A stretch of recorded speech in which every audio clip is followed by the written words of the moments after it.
We have Dr. Maurits Kaptein. He's an assistant professor at Radboud University at Netherlands. He was also a mediaX visiting scholar, and he has an incredible background on persuasion profiling. So he'll be talking about what does that mean, how to segment audiences based on that. And he also will share a little bit about Persuasion API. He's one of the co-founders of this company, which is a software as a service company. And what it does is it helps retailers to increase the value of individual customers so that they keep coming back. So he's going to share a little bit about that. We also have Lou Aronson. Lou, can you hear us? Lou is the CEO and founder of Discourse Analytics. And this is a company that is based in Washington, D.C. He's in Washington right now. And he's going to share a little bit about why people engage with services and products. His company, as I said, is a predictive, prescriptive analytics company. And he's going to share a little bit about how he thinks about audience segmentation and what sort of content is really engaging and what sort of content actually is not that interesting to people. We also have Joris Janssen, last but not least. He's also joining us from the Netherlands. Dr. Joris Janssen was also a mediaX visiting scholar, and he has a background on human-computer interaction and artificial intelligence. He has an incredible background on machine learning, signal processing, behavior change, and he is currently the Director of Product and Innovation at Sense Health in the Netherlands.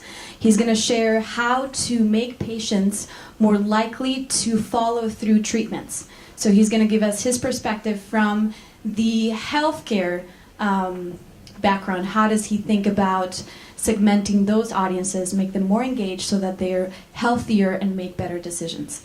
So without further ado, Maurits will begin his presentation.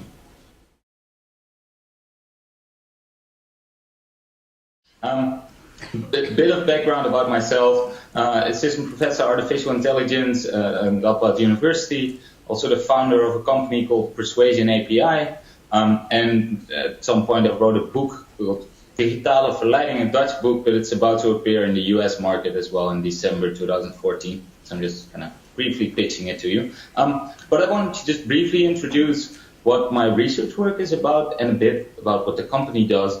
And most of it really is kind of focusing on what we call persuasion in e-commerce, but it's really based on a very simple observation that if you're trying to, for example, sell this book, which I recommend, by the way, online, and you're the one selling the book, then there's a very simple observation that putting this little kind of banner on top of the book that says it's a worldwide bestseller actually sells more books than not putting that banner on top of it. So this is a really minor change in content that actually has quite a big effect on how people respond to it. And really, if you just do these studies, and which are very easy to do online and compare these things, you'll find that willingness to pay increases by about 30%, probability of purchases somewhere in the 5 to 25% region, just by placing this very small banner on top of a product. And actually why this works is because that idea of saying that something is a bestseller is an implementation of what's called an influence or persuasive strategy. And this specific instance happens to be an implementation of social proof, of the idea that people are inclined to do what other people do. So the moment that I say that something is a bestseller, I indicate that other people have bought the product, and it makes it more likely for people to buy it. Now, this is not new, and these persuasion strategies have been identified in social psychology and marketing, and they're used everywhere, and there's more of these things. So this is not just social proof saying that things are bestsellers, but for example, you can also use what's called the scarcity principle, say that things are almost out of stock, or the authoritative principle. For example, the book is recommended by the New York Times. There's all kinds of different arguments that you can use, and each of these basically, the way we like to think about it, implement different persuasion strategies. So these different pieces of content, which are different pieces of content, in this specific case, to basically sell one product, but in different types of ways. These different pieces of content we can think about, we can categorize them, and we can categorize them into these persuasion strategies. And that's where a lot of my own research started was, well, there's a bunch of work showing that these things are effective on average, meaning that if I take a group of people and pitch a book using this social proof argument, saying that it's a bestseller, I'd actually sell more. But I became very interested in how does this play out at the individual level. And here, I think really the internet and e-commerce more specifically actually provides a great opportunity for academic research to study human decision making.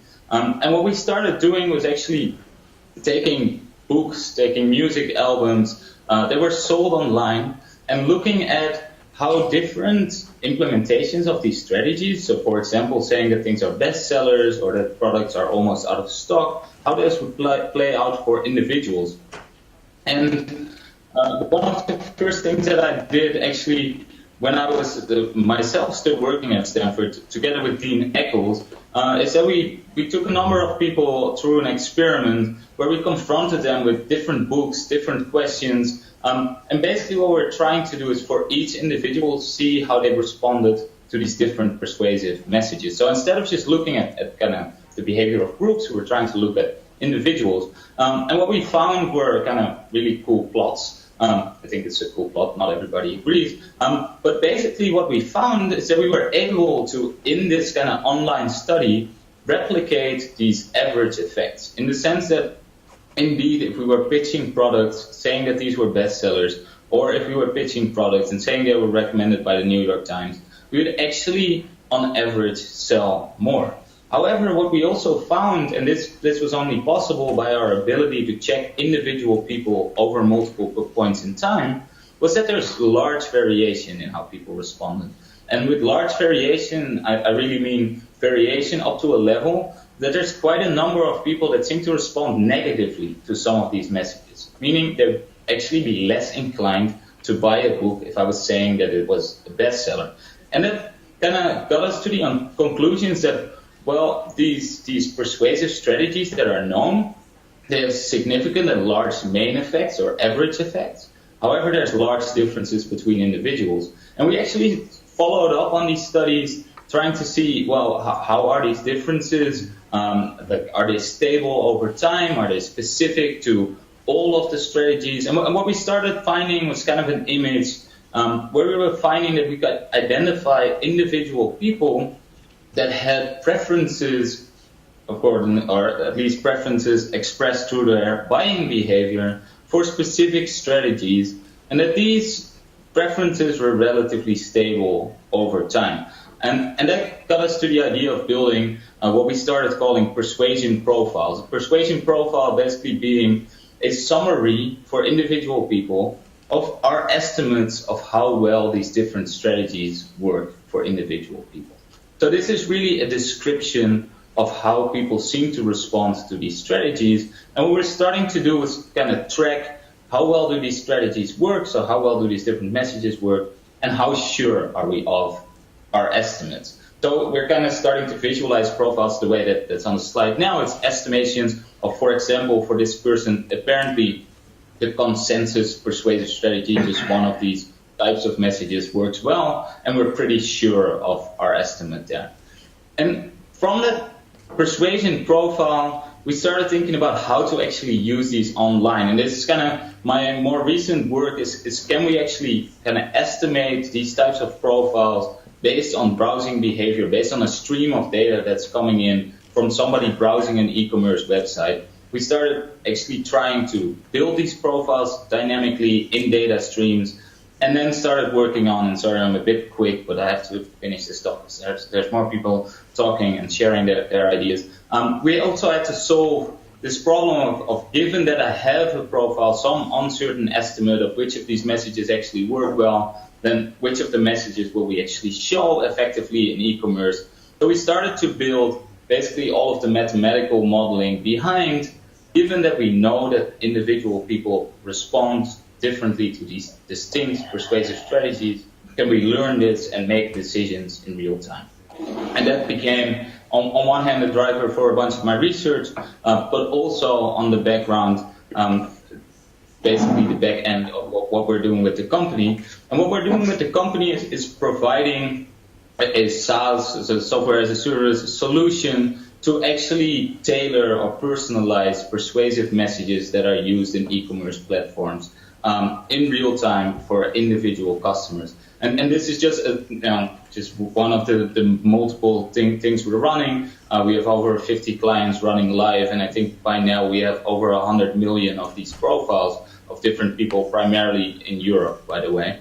Where we're finding that if you're actually able to tailor content this way, basically tailoring the persuasive or sales arguments that you're using based on individual behavior of people, we can actually get an increase in click-through, an increase in spending, and an increase that's growing the moment we learn more about individuals. So the more we observe individuals, the more data we get, we're actually able to make better and better decisions.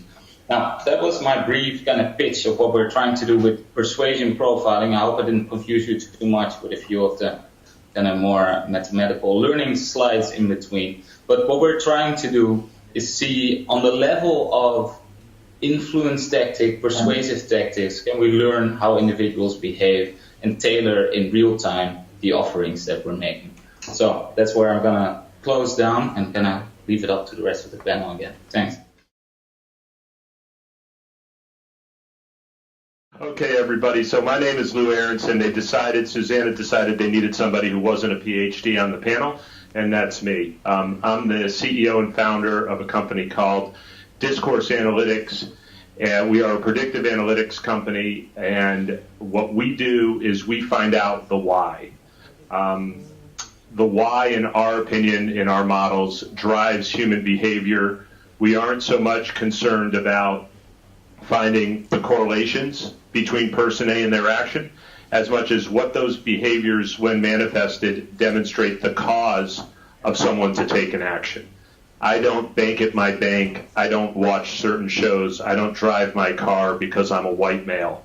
And increasingly, as you can see here, the conversations that we have, which are using bad proxies, are now falling on deaf ears in an increasingly mobile society. I think it was Kevin Spacey, actually, at the Digital Marketers Association last year that basically took what they're doing at Netflix and explained that by taking the data and listening to the customers, you can start creating content that's tailored to their needs. And nobody has done a better job of that these days than Netflix in terms of the success that they've had based upon dollars in and dollars out with both House of Cards and Orange is the New Black. Interestingly, next year in 2015, you're going to see them release the prequel to Crouching Tiger, Hidden Dragon that they developed as a full-length movie, both on the big screen and on Netflix at the same time, which will be a first next year because they're listening to the consumers. And that's really what we do. Digital media and most other businesses have always been about broadcasting a message. And then, unfortunately, either using antiquated proxies, focus groups, surveys, panels, they weren't really listening. And they were listening to white males, or they were listening to women between the age of 24 and 40, or they were listening to Hispanic women between the age of 36 and 50, as an attempt to capture how those people were going to act. What we do is we can suck in all of those signals through somebody's CRM system. We have a survey tool. We can take the structured data out of the content management system, digital asset systems, social, and we listen. And by listening, we're profiling, and not unlike the other gentleman on the panel, we're profiling every single person in the group based upon why they are where they are, what's driving those actions. We cluster them with other like-minded people so that the brand can now have a personalized two-way conversation at scale with that person. And what we've found is that in any industry, be it financial services, digital media, education, cable, mobile phones, anything where social and mobile have fundamentally disrupted the engagement schema between the person and the brand, we now have an opportunity to take that handheld device that is sitting there next to all of you right now and hopefully tweeting out all the pearls of wisdom that we have and capture that and model it. because all of those behaviors are indicating the mindset. And mindset becomes essential, because if you can lock in on somebody's mindset, you can figure out what's causing them to do what they can do, and you can take them along a more relevant journey, a more contextual journey, build more loyalty and trust over time. And especially now with the natives of the web, where loyalty is such a fickle concept to begin with, the ability to stay relevant and contextual and literally out ahead of the curve becomes paramount to a company's success. And what we're finding is we can predict engagement rates with content, we can predict activation with about a 75% accuracy at the individual level.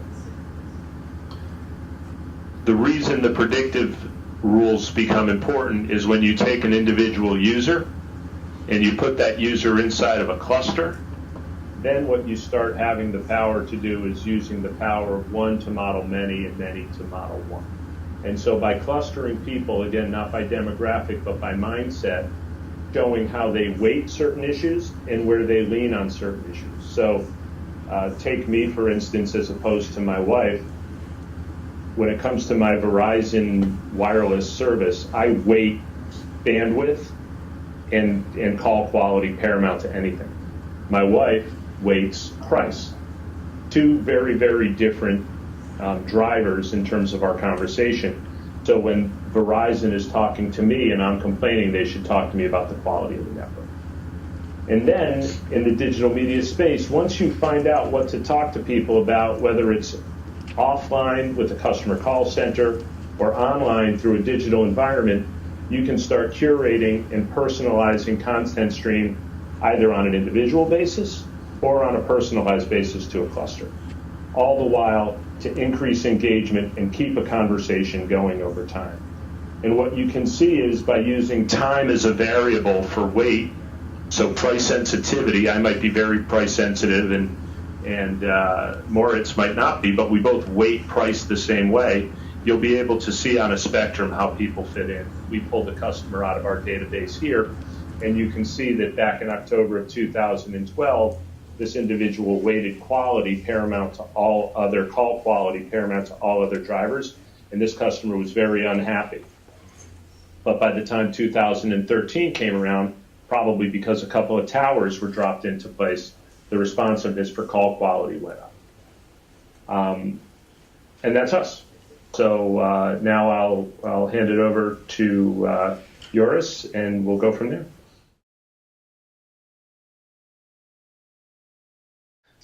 So I'm with Sense Health, and we come from a little bit different perspective than the companies you've heard before because we're in a healthcare space. And what we try to do is create digital coaching technologies using personal context awareness. And with personal context awareness, we mean understanding as much as possible of the behavior and the state of a user by passive sensing using wearable sensors, mostly in the mobile phone nowadays. And I'll explain a little bit later how that works. But just to give you one example of the products that we make products for different specific healthcare domains. Here you see one for depression, supporting patients with cognitive behavioral therapy. So patients together with their therapist can set goals around different behaviors that will benefit for the treatment. So think about regularly sleeping, being active throughout the day, meeting friends and family a few times a week, eating regularly. These goals appear in the app the patients get, and the app in the background passively, without any user input, tracks the patient's progress towards their goals, and also coaches them based on their progress. It gives positive reinforcement when things go well. It gives advices when things are maybe not going so well, and it also escalates towards the therapist when that might be necessary, so that the therapist can intervene. So instead of having the therapy only once a week in the therapist's office, now the therapy is with the patient 24/7 actually. And in the same vein, we have products for other healthcare domains as well. So think about rheumatoid arthritis, where behavior is very important. Think about coaching for jet lag and shift work, so to support people with their biorhythm. Think about different anxiety disorders, and and more like these kinds of things. So we have specific products for all of these. And all these products, they use this personal context awareness technology. And I'll give you one example of how we do that. So here you see some signals coming from smartphone sensors. In the bottom, you see a tri-axis accelerometer, so basically the movement sensor that is in your smartphone around the X, Y, and Z axis. And on the top, in the purple graph, you'll see the ambient noise level that we get from a smartphone's microphone. And this is over a period of 5 days, and I think most of you already see kind of a pattern there. So during the nighttime, you see the smartphone is lying still, it's not being moved, and also the noise levels go down. And by sensing these signals, by fusing these signals, we can actually quite well estimate when somebody went to bed, when they woke up, how long they slept. And this is one example of how we create personal context awareness. In this case, it's about understanding somebody's sleeping rhythm. And we can do similar things with social interaction, with what somebody's mood is or their emotions from the voice from the microphone in the smartphone, different types of activities, where they live, how much time they spend traveling. So already from just a smartphone, there's all this rich set of signals. And if you talk about coaching, this creates kind of a closed loop system. So on the one hand, we have these products, these apps that coach a user through messaging. And on the other hand, we can immediately see how a user responds behaviorally to these messages. So for instance, if we're trying to coach somebody to sleep longer or sleep better, we can send them these messages and we can immediately see how they respond. And this is very interesting when you start thinking about segmentation. As the speakers before me and probably as the audience is very well aware, people are very different, and to touch these people and to engage them, you need to send them different styles of messages. So to give a very, very simple example, think about, let's say we want to trigger somebody about cardio. You can say to a very action-oriented people, you can say something like, challenge yourself with cardio workouts, whereas to a more analytical person, a message like 3 scientifically proven reasons for cardio might resonate more. And again, for a third person who's more emotional, a sentence like experience the positive feelings after cardio training might resonate more. And this is a very simple example. And in fact, all our coaching content and also sometimes our interfaces are completely tailored into different styles. So we have always 3 or 4 different styles of messages and of interfaces that we use. And because we have this closed loop system, we don't actually need to, ask the user any questions. We can learn from how they respond to these messages, which style works the best for them. So in the beginning of their use, we explore different styles by just giving them different types of messages. And by seeing how they respond, we change the message style that suits best for them to increase their engagement and that results in sustainable behavior change. So that's sort of our take on segmentation and user engagement in a healthcare space. I think what is really nice about this is that it also makes patients feel less like a patient and more like a person, because they really feel like we tailor to them as a person, and they don't feel like a patient as much anymore as they are normally treated by the healthcare system. Thank you. So if you'd like to know more, feel free to get in touch with me, and I'm looking forward to your questions. Thank you very much.